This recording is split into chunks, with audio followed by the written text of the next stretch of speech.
செய்திகள்.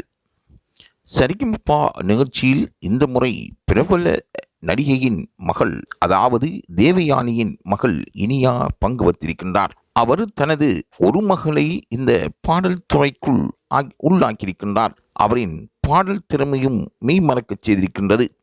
ஏனென்றால் நீண்டகால ஆசையாக தேவயானி தனது மகள் இனியாவை பாடகியாக ஆக்கி தான் மகிழ்ச்சி அடைய வேண்டும் என்றும் அவர் காத்து கொண்டிருந்தார்.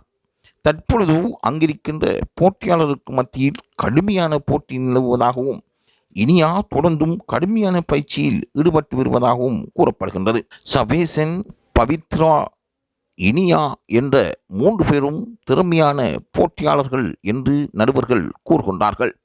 சரிகமபா நிகழ்ச்சியில் இனியாவின் பாடல் ஒவ்வொன்றும் மெய்மறக்கச் செய்திருக்கின்றது. இதை ஆழ்ந்த மனதுடன் இருந்து அவதானித்து ரசித்து வரும் தேவயானி தனது மகளை பாடல் துறையில் சிறப்பான பாடகியாக ஆக்கி பார்க்க வேண்டும் என்று எதிர்பார்த்து கொண்டிருக்கின்றார்.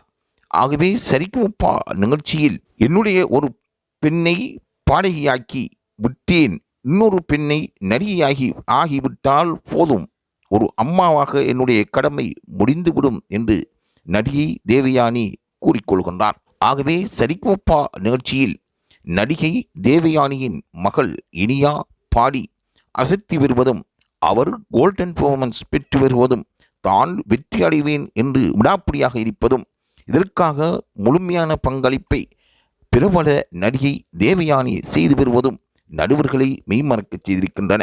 தேவயானியின் உற்சாகம், தனது மகள் மீது இருக்கும் அன்பும் ஆசையும் அவரை தொடர்ந்தும் முன்னேற்றம் அடைய செய்யும் என்று பிரபல நடுவர் சீனிவாஸ் அவர்கள் கூறியிருக்கின்றார்கள்.